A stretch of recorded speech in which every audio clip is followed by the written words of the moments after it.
we think about it in a couple of buckets. There's how does AI help you with top line growth? How does it help you with operational efficiency? And then from a cultural standpoint, how do you just embed it into how people work? How do they show up every day thinking about innovation and how to leverage AI to do their job better so they can work on more high value work? We, like you said, we're growing this big business. There's really exciting growth ahead of us, and we know we need to use AI to improve our member experience, to scale how each individual works. We'd much rather give out speeding tickets than permission slips, right? Because at the end of the day, as a startup, like, we're all going to make mistakes. Geez, we make mistakes all the time. But if we can just empower people to be okay making the mistakes and running really fast, and recognize that when you make mistakes, you're going to be accountable for it, and we're going to fix it, and we're going to learn.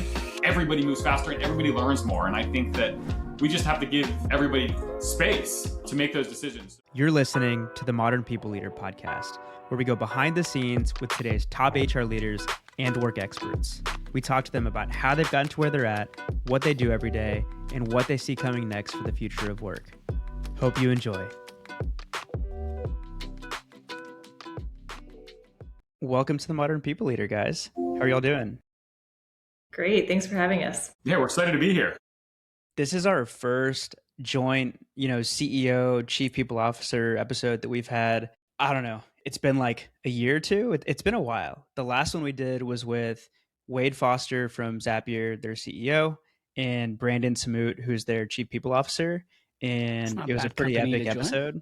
And so, yeah, this is, we always enjoy switching it up a little bit. And so I'm excited for this one. This is a big one to follow.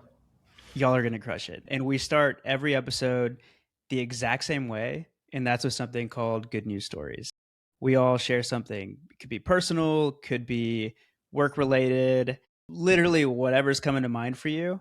And we like for our guests to go first. And so I'm going to pick on you, Alex. How about you go first and then Patrick can go next? Okay. I love this question. And Patrick, I think you'll think this one is fun. I was looking at Slack. We have an employee at Sidecar Health who my team sourced and hired maybe 4 years ago. And he joined in this role. I don't even know I don't think the role even exists anymore. It was some service-oriented role. And he just came in with so much energy, so much excitement. Patrick, I'll see if you can guess who this is.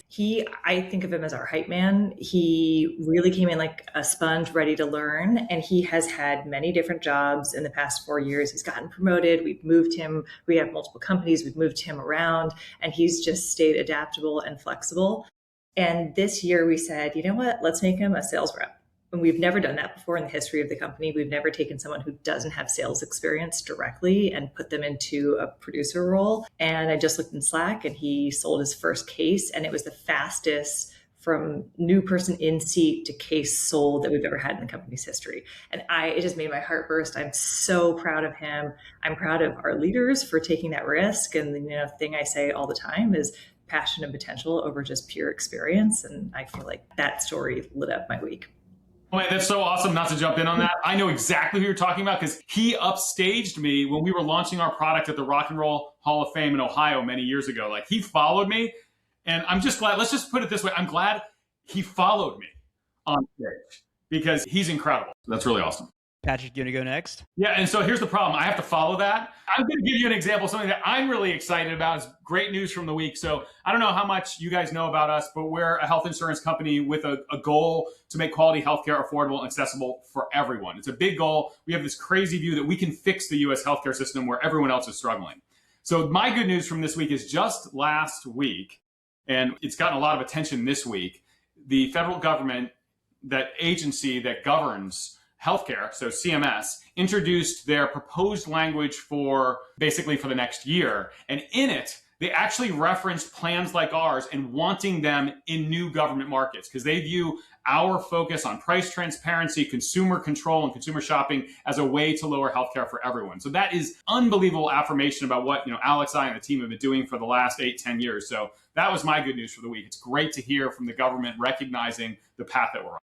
That is great news. I'll go next. If you happen to be watching YouTube, most of our listeners, most of our audience listen. They don't actually watch the video, but for the few who do, you might notice that my background is different today. And that's because I'm testing working out of the office after working from home the last 2 months. Mom is doing great. Baby Joaquin is thriving. We have an 8-week-old. And so after a couple of months of working from home, helping mom just with, all the things in between work, it felt like the right time to take that leap of, okay, what is it going to be like when I'm officially back at work or working out of the house? And so this is my third day and it's been amazing. And mom and baby are still doing great. So all good news over here. And you've got this sick background. I'm in the studio, so it's like pretty cool. So my good news is that I'm helping two friends with the job search. So I have a college friend and my little brother who have both expressed interest in making a move for the last, I don't know, year and a half. And I think sometimes when you've been in the same situation for a while, it's hard to do the things that you need to do seem harder than they actually are. And so I say I'm helping, but really I'm just looking at their resume and telling them it looks good and giving very minimal feedback and then extending some support on the network reach outs, which I think actually is pretty helpful. And I was able to land one of them in an interview this week. And so I forgot how good it feels to help family and friends with their careers or with whatever. I feel like when you're running a business, you can get so caught up in just doing all the things to make sure things are running right. That was the highlight of my week. I love that. Being in a job search, you're so vulnerable and it's so hard. And so being able to help contribute to that is such a big thing. And so normally this part of the interview or of the show is where we go back and we listen to the full origin story. And usually it's just one guest that we have on. But today, since we have both of you here, which honestly I think is going to be a little bit more fun, we're doing this with a little bit of a twist. So Patrick, you're the founder and CEO, and you've been there since day one. And I think y'all started around 8 years ago. Is that right? Yeah, that's right. Okay, so you've been there 8 years.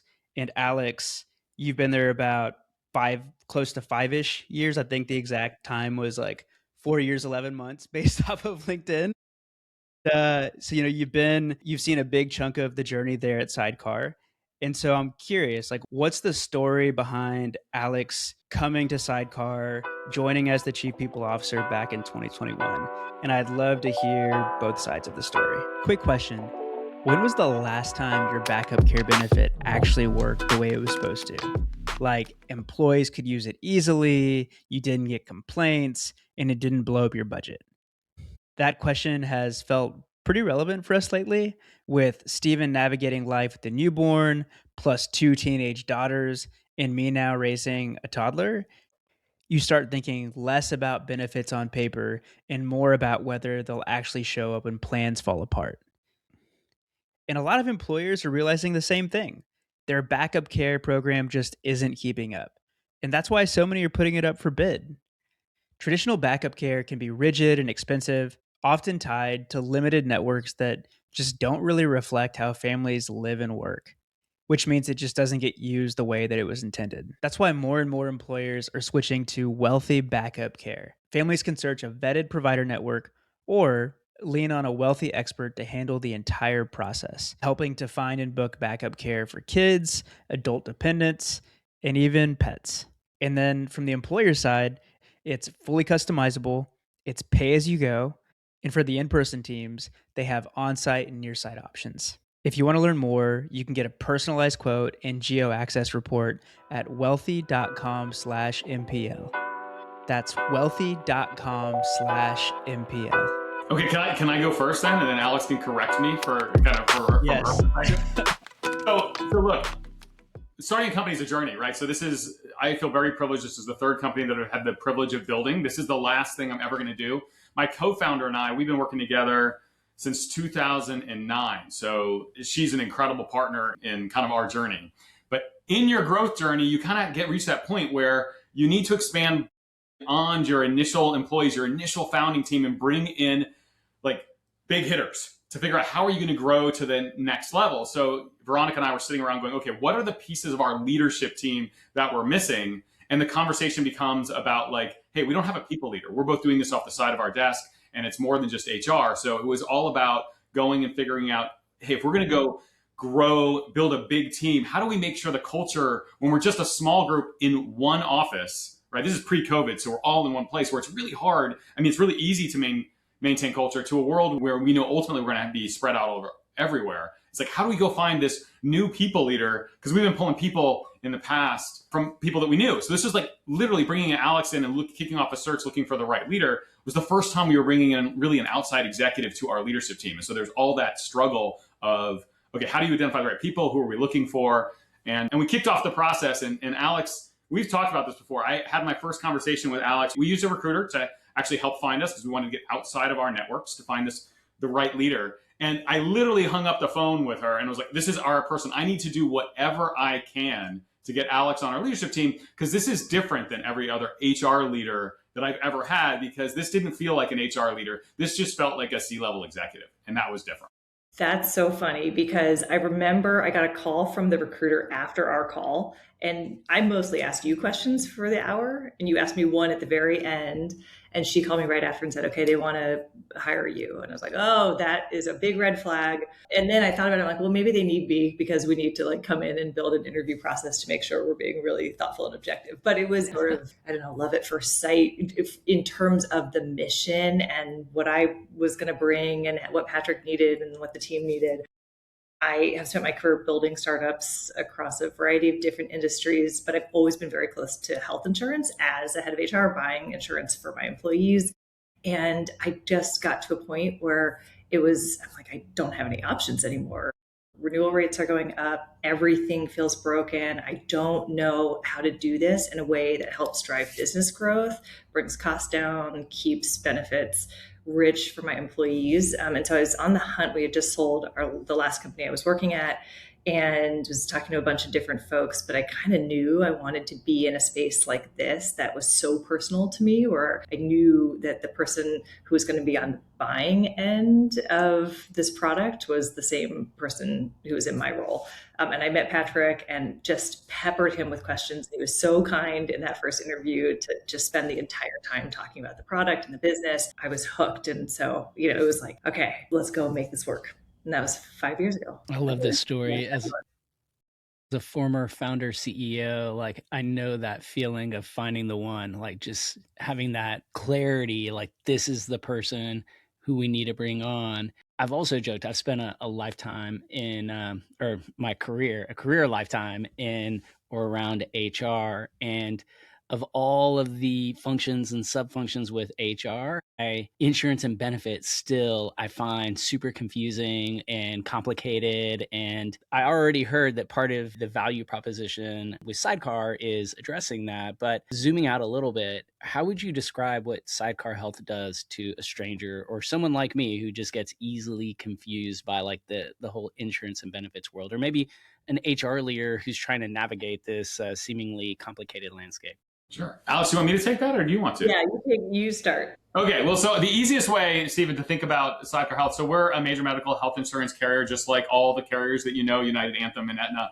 But where we're different is how our product works, right? So for things that are planned, things where you're making decisions, we make healthcare shoppable for the first time. And so I don't have a healthcare background. So like Alex, I have a use of healthcare background. I was never a purchaser of healthcare. I'm an engineer. And so for me, starting Sidecar Health was about my own family's journey and how do I make sure my kids are getting the care? You say that you have a young one at home, right? Like it's really important as you go through your journey to make sure that you're getting the care that you need for your kids. And the solutions out there weren't good enough. And so our whole solution is about when you're making decisions about which pediatrician to go see, I want you to have the information that you need to make good decisions, which is three things really, right? So I want to make sure that you know what the cost of that interaction is going to be with 100% certainty. I want you to know the quality of that particular doctor, because quality is not just about, is it a nice waiting room? Can I get in to see them? It's like, what is the outcome, right? You also want to understand the convenience, like where they are and how this is going to work overall for me. So for the first time ever, we take those three things and we allow people to actually make decisions knowing that. We eliminate all the barriers to care. So you might have heard about things in the news these days like prior authorization.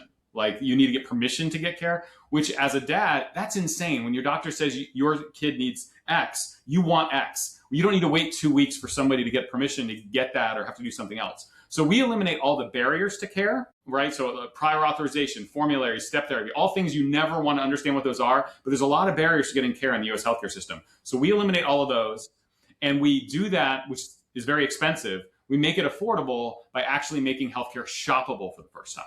I don't know, Alex, if there's anything you'd add.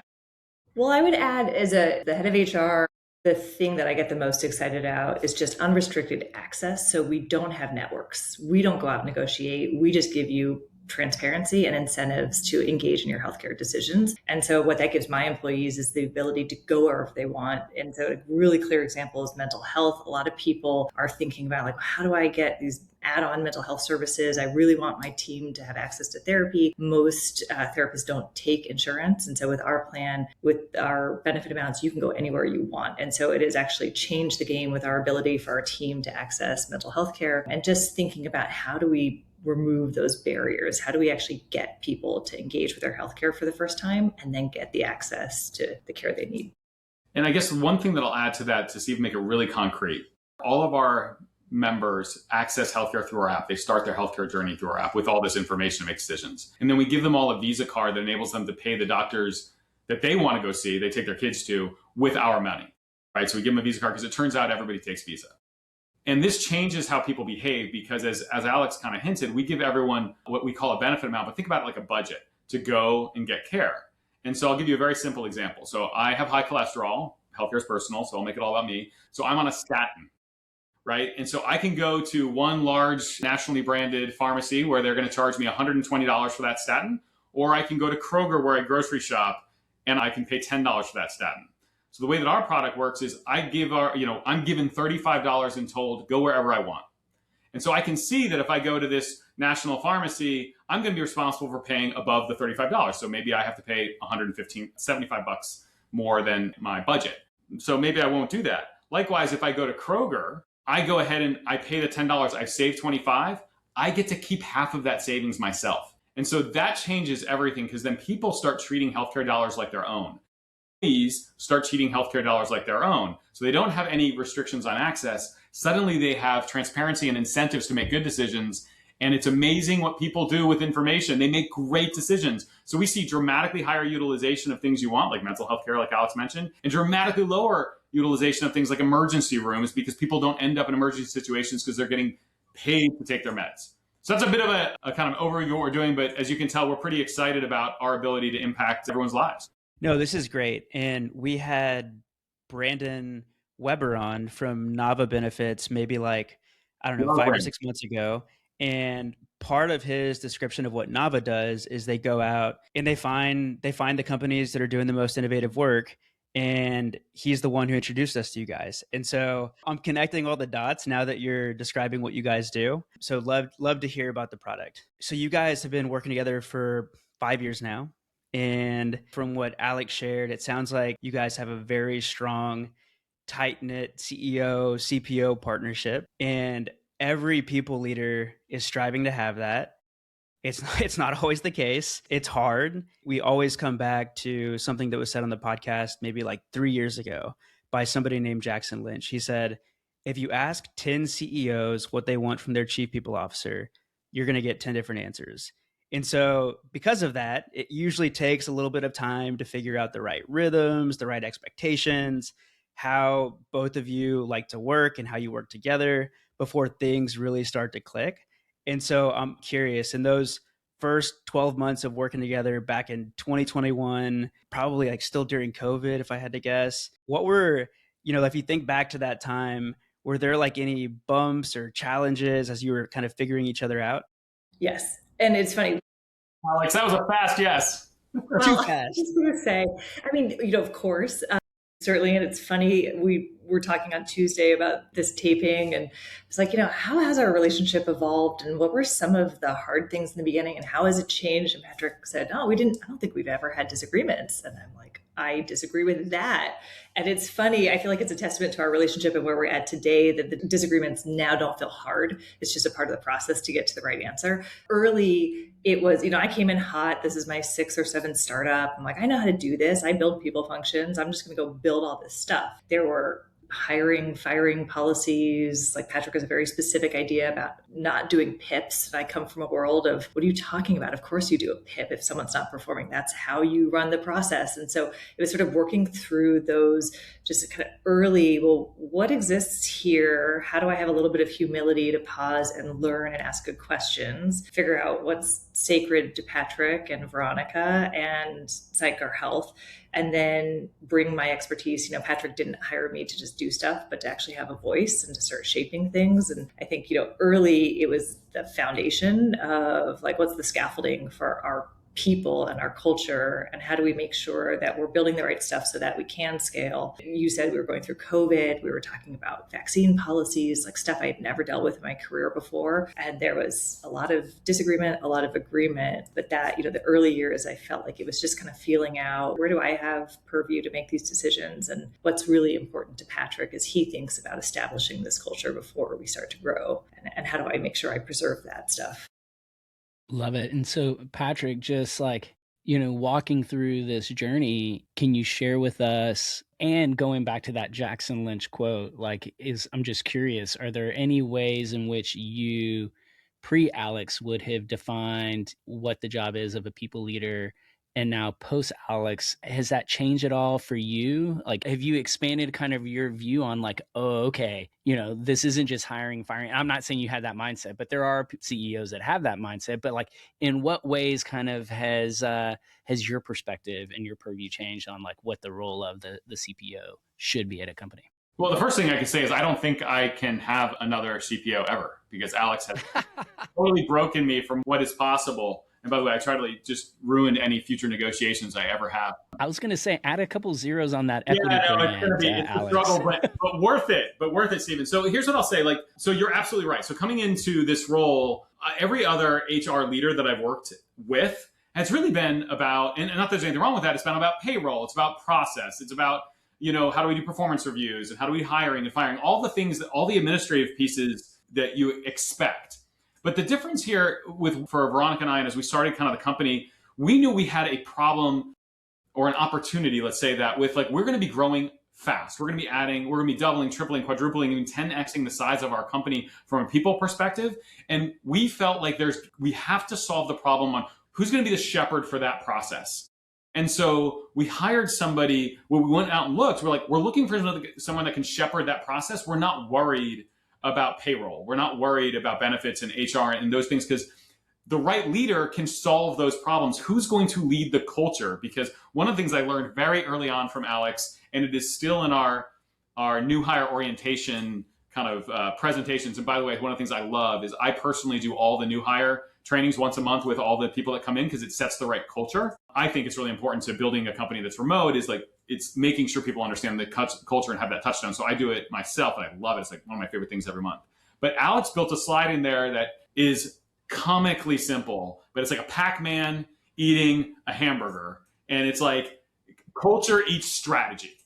And that it's just stuck with me. So the trick here was to not have any expectations, except to have alignment on what we're trying to do. What we really needed from Alex is like, how are you going to build an organization such that we can actually grow quickly, we can grow everywhere, and we are one team, one dream. And so, certainly. And by the way, I'm having flashbacks to our discussions on the vaccine policy. Thank you so much for that trauma that you've just reminded me of. It's like, so you're of course going to have back and forth on individual things, but like, you have to sit back and say, look, this is what we're trying to get. And you have to create the space for your leaders to lead. And I think that's what's enabled her to have such a massive impact on our organization and what we're trying to accomplish, but then also on me to see what's actually possible when you have an unbelievable people leader. Love it. And so, Alex, again, I'm off script, and Daniel warned y'all, it didn't take me long. It took me like all of one question to take us off script. So I want to kind of ask similar but different, question to you. Jackson has another quote that I often use, Jackson Lynch, that is, and that is, the number one failure that HR leaders make is not learning and understanding the business. And so I'm just curious, like, how has Patrick changed the way you operate and the way you view not only yourself, the people function, but also the business? Hey everyone, really quick. I can already tell that this is going to be an episode where you're going to want to take a lot of notes. And that's kind of a pain in the butt when you're casually listening. So we have made it super easy for you. And we've turned the entire episode into a downloadable PDF so that you can enjoy the conversation and grab the notes later. The link is in the description below. So go grab that before you forget. And now, back to the episode. Such a good question. And I think I love that because it's so true. I think to be a great people leader, you have to learn the business. That is like become a student, read everything you can, know your customers, know your sales strategy, understand your financials. You cannot build a people strategy if you don't understand the business. And I think I was probably a little cavalier when I joined because I'm like, oh yeah, health benefits. I in college worked at a brokerage to pay for school. And so I have the story that like, I know health benefits. I've been in this, I've been buying, but actually really understanding how broken the healthcare system was and then how different our product was. I really had to go deep to understand the product. And the way Patrick pushed me is by saying, you're going to go on sales calls. I'm like, no, I'm the HR person. Like, what do you mean? There's the sales team that does that. And he knew it was going to make me uncomfortable, and it did. And it has been the greatest joy of my time at Sidecar Health. Every time I get to talk to prospective customers, it is so fun for me to tell my story, the journey of taking our team onto Sidecar Health, which didn't happen until maybe year 2. And it was that was a big saga that we can get into or not. But really being able to say, we're in the same seat. I can actually act as a salesperson. It pushed me to think much bigger about the role and the impact you can have as a people leader when you start to think from these different parts of the business and you start to actually put yourself into the seat of these different leaders. We had a guest last week named Melissa Tice, and she walked us through a framework that I think is so helpful. I think it's track, racehorse, jockey. And she said a lot of VCs use this. So track is like, understanding the market, racehorse, understanding the business, jockey, understanding the leadership team, and how you can go so deep on all of those. And for racehorse, it's like, you got to understand how you make money. You got to show up to the sales calls. And there's nothing more humbling than being on a sales call and like hearing those uncomfortable objections that you're getting from customers and seeing the salesperson like struggle to figure out how to respond to that, but then having to like, hey, you know what? I'll think about that. Like, let me come back in a week. Let me talk to some people. And so, yeah, I feel like showing up to one sales call a week can make such a big difference. I remember when I worked at Workify with Steven, I wasn't on the sales team, but I made it a goal to sit in on one sales call a week. And that made me such a better marketer because you're hearing the language that resonates. You're hearing all of the objections. And so, yeah, I was just getting flashbacks to that episode. That brought shivers down my spine. I was like, oh, I remember that was those actually days. Something, Patrick, very early, I don't know if you remember, but we used to make new hires and particularly execs go through open enrollment. We would act as member care agents. And I remember sitting in my grandma's house and waiting for someone on the other end to call in to enroll in a plan and just being so nervous. But it gives you so much empathy for your team, the folks on the front line. What are their jobs like? What are the hard questions? What's the pushback they're getting? But then also, what does the customer need? And something that Patrick does is pushes all of our execs to show up to sales calls. And it's, in one part so that we can help tell the story. It's another part to learn so that we can build a better product for our members. I have this crazy view, guys, that everybody should have enough rope to hang themselves because otherwise, how are they going to stretch? My job is to make sure no one hangs themselves. But so you got to have support around that. But like, it's really, really important. And I feel really fortunate that like the reason why, Alex, you ended up, as you know, on sales calls is because just watching you ask questions of like, hey, we could be better here and we could be better here. And it's like, wow, if she's customer zero. Alex led the first company ever to go on Sidecar Health. It was us. And she knows all the struggles. And so listening to her feedback, it's like, wow, I need her talking with customers. I need everybody seeing what this transition looks like. And Alex, like, I know you can lead. I see you lead within the organization, but then the opportunity, I can see you lead outside of the organization. And that's something that we all, and Alex does a great job at every level of our organization, is like, we always want to push people to stretch and to grow, because that's how you grow future leaders too.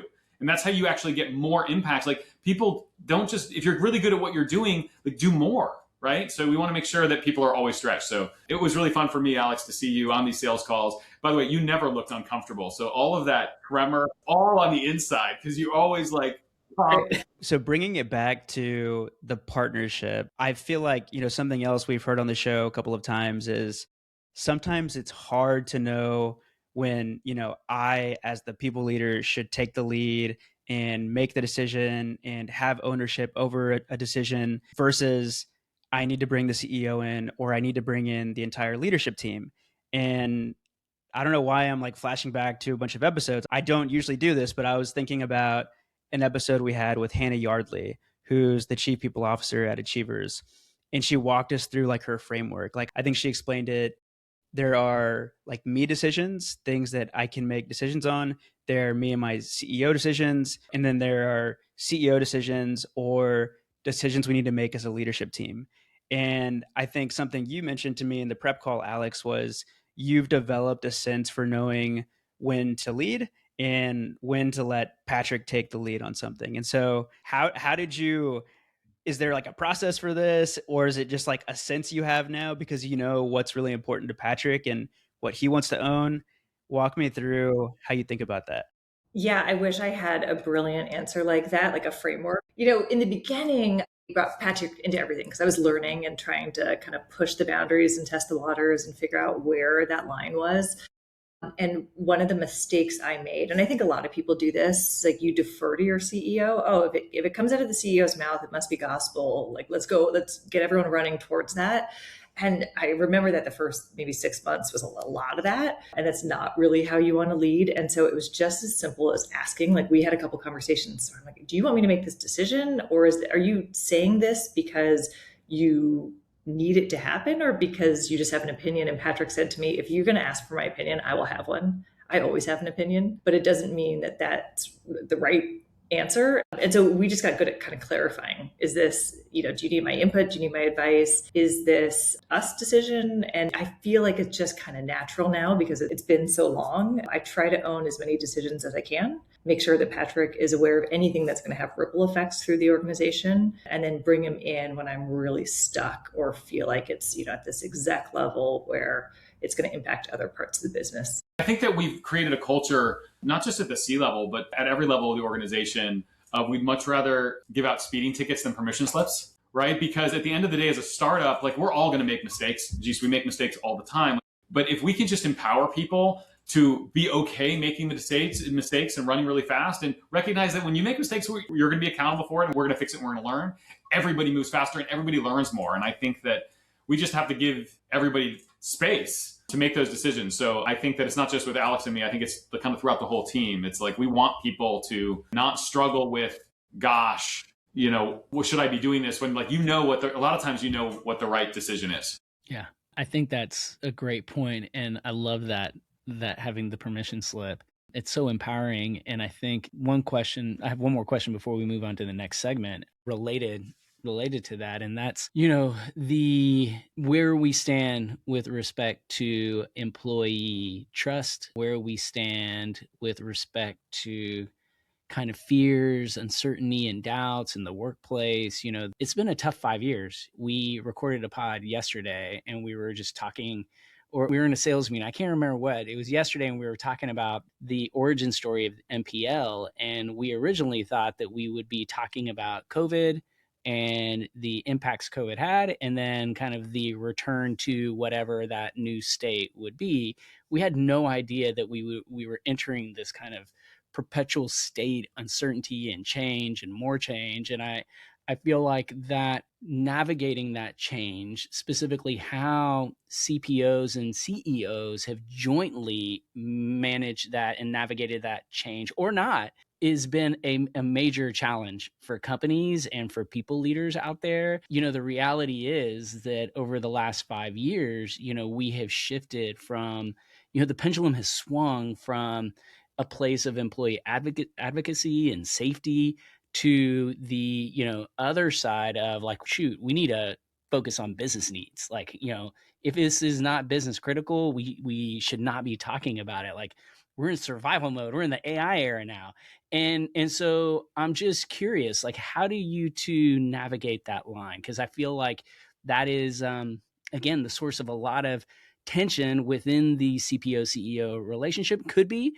And it's also that trickles down to employees. Like, I feel like employees can see when there's incongruence between what's being said and what that relationship looks like. And so I'm just curious, like, any thoughts or reflections on, how you two have been able to navigate that line together. If I asked you what your biggest risk to revenue is this year, would attrition even make the list? Let me share a quick story about a 1,000-person company whose primary goals were increasing revenue, improving customers' retention, and strengthening their sales funnel. On paper, everything looked great.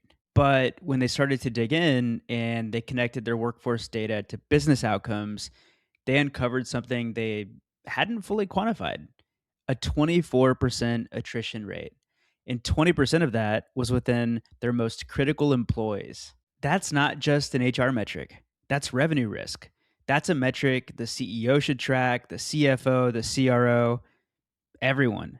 And the real opportunity wasn't just cutting attrition, it was preventing the loss of the 20% of employees most critical to business results.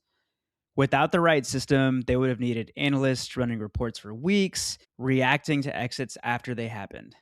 Instead, using Compete, they were able to identify the managers and compensation patterns driving regrettable attrition, quantify the business impact of losing top performers, shift from reactive reporting to proactive retention strategy, and bring board-ready, data-driven recommendations to leadership. Compete connects workforce data directly to business goals. If your 2026 plan includes revenue growth and stronger retention, which I'm sure everyone's does, it's definitely worth taking a look.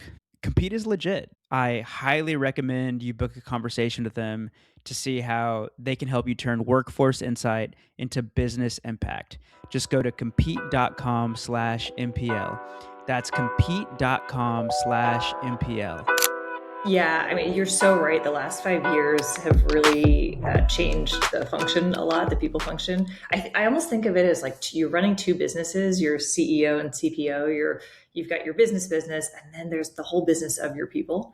And it's a slightly different business because there's so much emotion and feeling in it. And there are all these stories that people are building. And we're working in a distributed team. So we've got folks all over the place. And it's really, how do you communicate with those folks and manage through lots of change and keep your team adaptable and flexible? And, a lot of times I forget that we've been talking about some big decision for weeks and weeks, and we're comfortable with it. We went through our process, and then we tell the team, and it's like the first time they're hearing it, and they're just starting to go through their process. And so a lot of what we're doing, and part of my role, is to keep a pulse on where are people at in the moment when we're making changes or we're starting to shift things or we're accelerating. How do we make sure that we're bringing people along in that process and actually like looking at what are all the risks to being able to achieve this plan, and how do we make sure that we're mitigating those?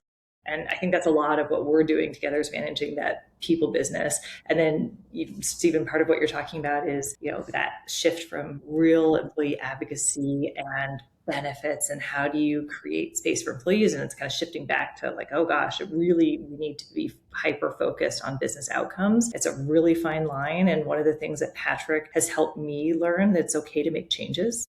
I had this idea like, okay, we're going to add all these benefits and do all these things. And oh no, now we're stuck in this situation. We can't take things away. But I think, again, it's really just how do you communicate with people?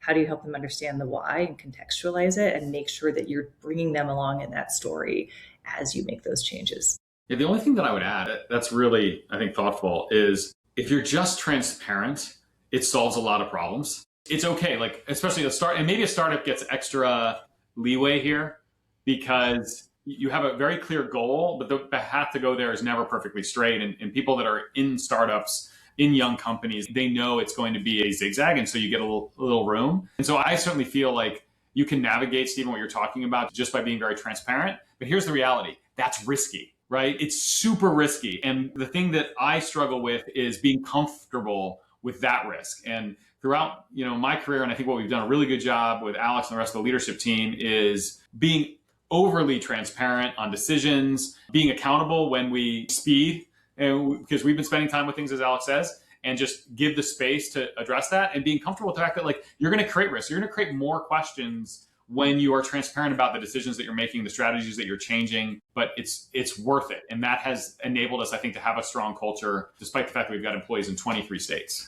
Too many states. We have employees everywhere. But one of the things, actually, this was a very early disagreement. One of the first things when I joined, we had a weekly all hands, but we were, 70 people, and it was like a stand up, and it felt kind of like everyone go around the horn. What are you working on? Where are you blocked? And I'm like, no more. I can't put in all this people infrastructure and manage a weekly all hands. We're going to go to monthly. We can curate it. It's going to be much orchestrated. It will feel polished. And Patrick was like, absolutely not. We are a distributed company. We need to meet once a week. Just the connection matters more. And he really focused on transparency. We don't have to script it. Let's just get up and talk authentically about where we're at. And that gave me a ton of fear. And, it was a lot of back and forth. And I think we've evolved it into a nice place. We still have a weekly all hands, but again, to Patrick's point, it's just about sharing regularly with your employees about what's happening in the business, giving them a chance to ask questions and not worrying too much about it being perfect. It creates some risk, but I think our team trusts us because they know they're going to get the truth. I just say, Alex, you're not giving yourself enough credit. You took my Wild West all hands and made it super valuable. What we did is we still have an all hands once a week, which I firmly believe in because it's about creating culture. But what Alex did is she's like, look, we've got 12 leaders. Every leader gets one per quarter, and they get to use the space how they want, but it creates some cadence. It takes some of the pain off of Alex, but it actually made it so much more valuable. So the answer, as always, is in the middle. And so I think that's incredible. I feel like every CEO has their own version of their Wild Wild West, unhinged, all hands, and someone comes in and is like, what the heck are you doing? Like, no you got to change that. Yeah. That's kind of our daily stand-up right now, Stephen. Sorry. I'm guessing everything we're talking about extends to things like bringing on new leaders. And I know you guys, last time we spoke, you mentioned that you're bringing on 3 new leaders. So this might have already happened, but let's just use that example. How did, from making the decision to communicating it out, to bringing everybody along on that journey and opening it up to questions. Yeah, let's use this example and how you've brought the team along on that journey of introducing these 3 new leaders. Yeah, we did. We just made a bunch of leadership changes. So brought on some new people, shuffled some folks. And I remember I saw my phone light up at like 5:30 on a Thursday night, and it was Patrick. And I'm always like, uh-oh, what's going on? And we talk all the time, but it's Slack usually, or, the scheduled calls. And he's like, okay, I have this idea. And he presented his vision. And I don't know if you remember this, Patrick. I was like, I'm going to poke holes in every single thing you just said. Here's why all of this is going to fail. And I don't think of myself as a no person. I try to get to yes. It's like, okay, what is our end goal? I think the position I need to be in is really get to the heart of like, what are we doing and why? What's the purpose of this? And what are we trying to achieve? If I can understand that, then I can certainly figure out, I can bring in perspectives from different part of the team. I understand our people very, very well. I understand gaps in orgs, and I can say, all right, here's where the risk is. And then my goal is how do we mitigate those risks? And how do we make this plan work? But we went back for probably 2 weeks. There was some urgency. Everything moved super fast, and it's like, we've got an idea. It's going to happen tomorrow. Let's start telling everyone. My instinct is always like, let's make sure we understand all of the implications of this before we start telling everyone. And then inevitably, Patrick, I think that one of the next exec team meetings started laying the foundation for the rest of the team. And it's like, all right, we're moving towards this. And it's been very successful. But the way we brought the team along, again, is transparency, communicating openly. We did a lot of back and forth to get to the right answer. And then it's, as you move people into new positions, as you bring new leaders in, how do you build support amongst the team? How do you tell a story around the why so that people really understand what you understand to be true? And then how do you make sure that you know where their gaps are, where they don't have experience, so you can start to supplement them and give them a team that can go help them be a well-rounded leader and achieve what you need them to. I don't know, Patrick, if you had a different experience of it, but it was like, oh, whoa, this is big. We're making a lot of changes all at once. Yeah, no, it's interesting that you bring this up. So this example, which is worth talking about, and one other. So what I love about this is actually you slowed me down, and it was great that you slowed me down. Because yes, is there anything that I do is I try to make decisions quickly, going all the way back to when I knew we wanted to hire you, because like you just want to get going on building what's next. But by slowing us down, you may not remember this, you actually changed the outcome a little bit in terms of where we put people. But the overall thought process here is like, we have been very fortunate in how we built our culture that we have been able to create opportunities for people to grow. You started today talking about a individual contributor role that has kind of moved through, who loves to upstage everybody he's in a room with. Like, he is amazing. And I get so much joy in that development. So we've seen that at the individual level, but we've also seen it at the executive level. And I think it is important to create the opportunity for those to happen. But you're right, you have to communicate it. It's a lot of change because people are successful here and now they're going to move over and all of a sudden they have to rebuild. So you got to get them on board too. So that's been a transition. So sometimes when you're trying to staff a team, you want to figure out, like, how do you, it's like a coach of any sports team, like, how do you get people in the roles where they can thrive? And then where there's opportunities for people to grow, it frees up other opportunities for position switching. So that's one way to think about it. The other thing I think, though, is when you bring in talent from the outside. And I feel like that's much harder, right? Because especially when you're a tight-knit group, and someone said to me one time, and I don't know if it's stealing from other leaders, but you got to think about your leadership team as an Olympic team. Have you heard this analogy before? Right? So just because, okay, so think about an Olympics team. We're in the middle of the Olympics. Like, just because you made the Olympic team this year doesn't mean you make it in 4 years. And that doesn't mean you're not a world-class athlete. It just means the team is now doing something different. Like, maybe we don't need a striker, we need a center fielder or whatever on the soccer team. So that's really hard, because when we've had them actually, we've changed CTOs 3 times, just be very transparent. At every single time that has changed, it kind of breaks my heart, because you love the person that has gotten you to where you are. And it takes so much to figure out, like, oh, is this going to be the next person for what's next? And we have a tight knit group, and it's like, how do you make that transition where people feel really good that they actually have been wildly successful on this Olympic team, and you have gotten the gold medals, and now you need to help us create the opportunity to bring in that new team? And how do you do it smoothly? Like, how do you do red carpet in, red carpet out? How do you make that transition? And for me, that's been the most challenging one. And Alex and the people team around her has created an opportunity that does that. We seem to do that pretty well. We do that transition kind of every 4 years at different points. Well, kudos to Alex. I see, Patrick, why you're like, she's a 1 and we got to keep her. We're going to add those zeros. I literally was sitting here thinking, like, man, I want to work on a leadership team where Alex is the CPO, because I have been part of leadership teams and I have been undermined. I have been set up for failure. I have not been provided the support. I have had unrealistic expectations based on things not having been figured out before I got in the seat. There are like so many things. And to have a true business partner, like, to me, that is business partnership. Like that, how are you going to help the business, move forward quickly? And setting up the leadership to be successful is, I would put at the top of the list of things that you can do to partner with them. And so I want to move on. It is minute 46, 43 seconds, and I am just now bringing up AI for the first time on an NPL podcast. I feel like that's a record for like the last year, but we would be remiss to not talk about it, because I know that you have ambitions. You have big ambitions with kind of right size expectations, at least right size for the AI era, in terms of you are looking to build the company, but you're looking to do it in a modern way.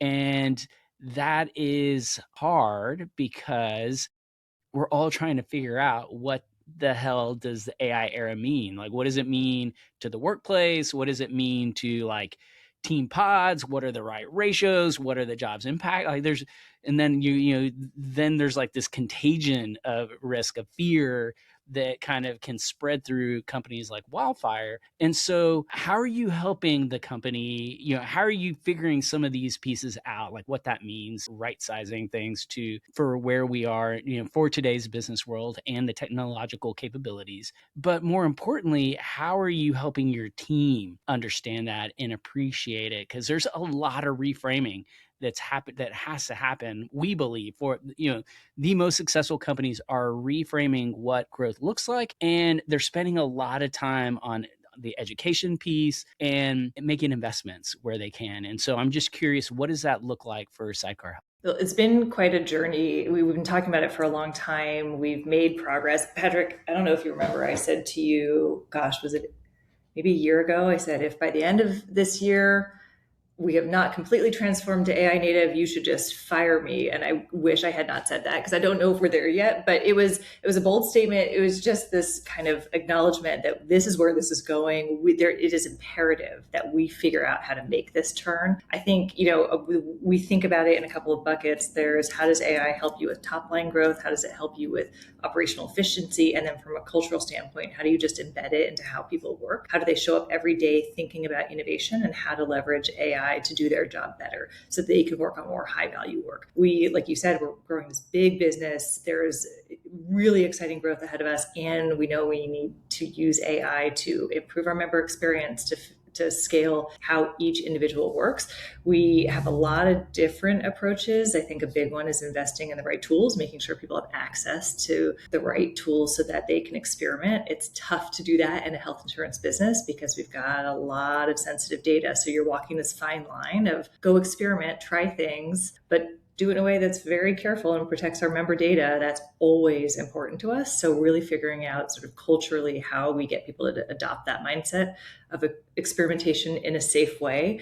We do a lot of peer-to-peer sharing and learning Slack channels. Every week in the all hands we open with, here's something I used AI to do. And it's as big as, look at this agent I built I came up with my dinner recipe last night using ChatGPT. So really just a breadth of, there's a lot of ways to use this. And then I think it really starts with leadership. And so Patrick has done a great job of putting a stake in the ground and saying, this is something that we value, that's important to us. And it's so that we all can do our highest value work so that you all can prepare yourselves for the future and we can serve our members better. I think what's so interesting here is that I would normally expect that AI would be driven by a CTO in an organization, right? Like feels naturally, or a chief product officer.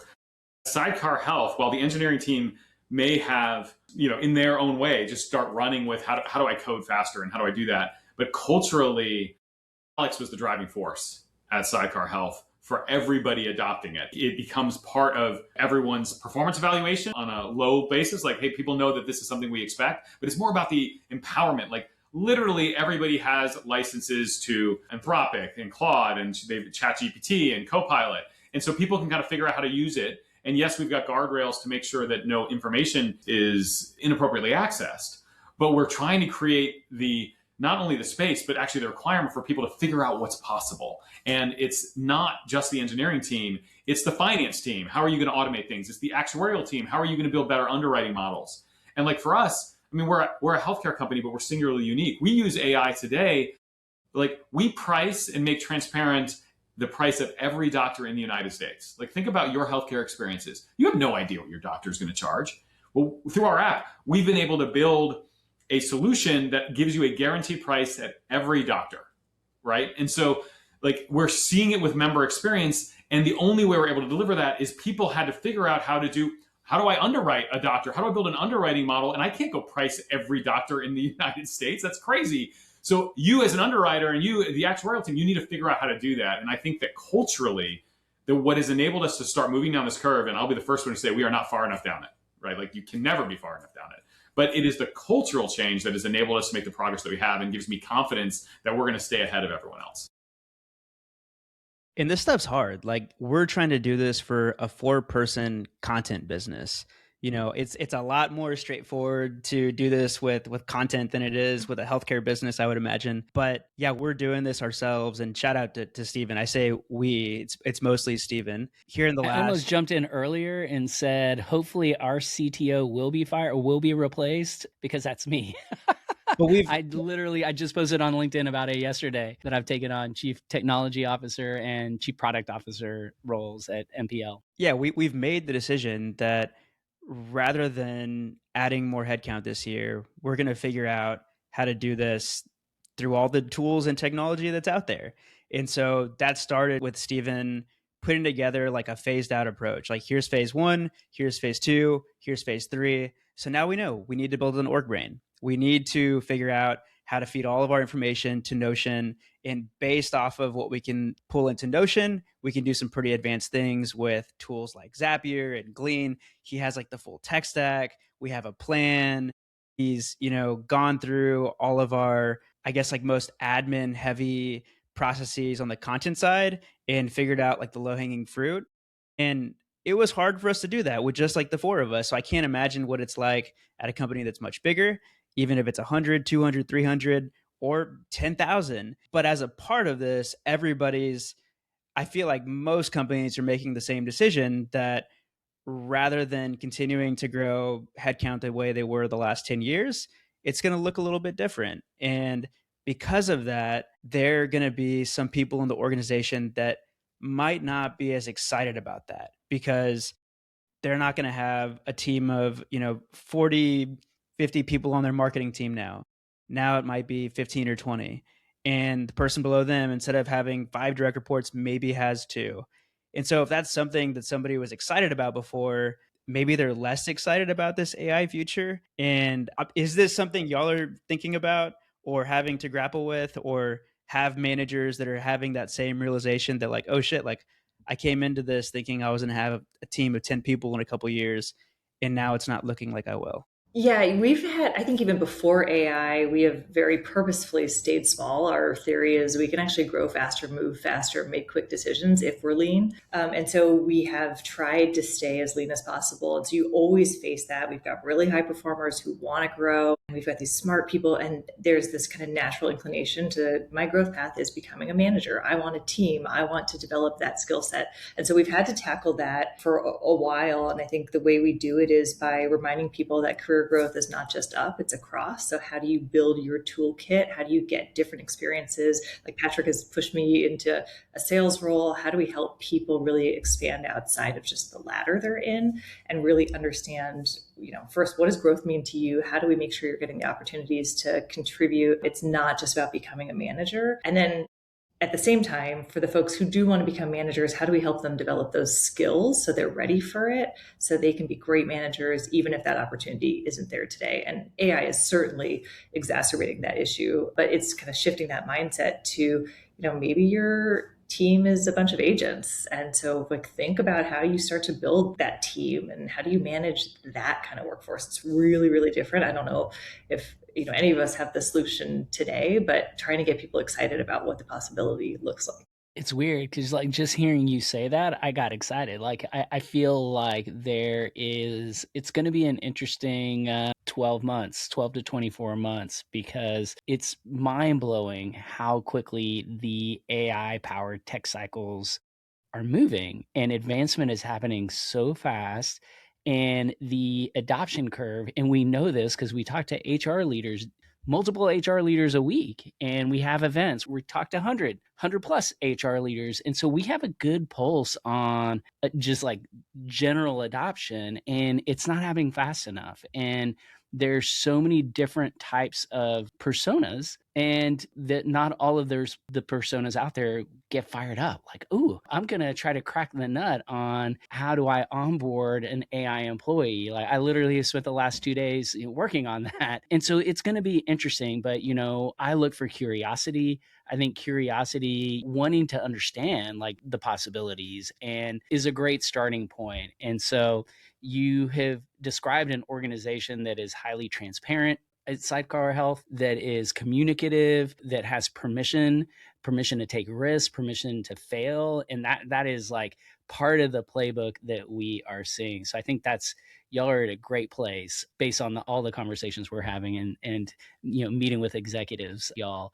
And so I am closing out that section because we could talk for another hour just about that alone. We have a couple of more traditions before we can let y'all go. The next one is what we call rapid fire questions. Usually we would have one guest, so we would just ask all of these to the guests. We're going to direct most of these to Alex, but Patrick, we do have a question for you here. So first question, y'all ready to do this? Cool. Let's do it.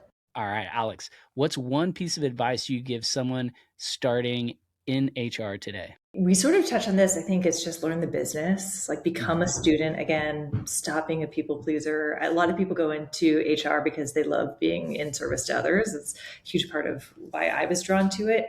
But, and I used to think about it as create a win for all, but really think about the business, learn the business, understand what the business needs, and then align your people strategy to fit that. That's how you get yourself out of being just a service delivery org into a really strategic driver of business growth.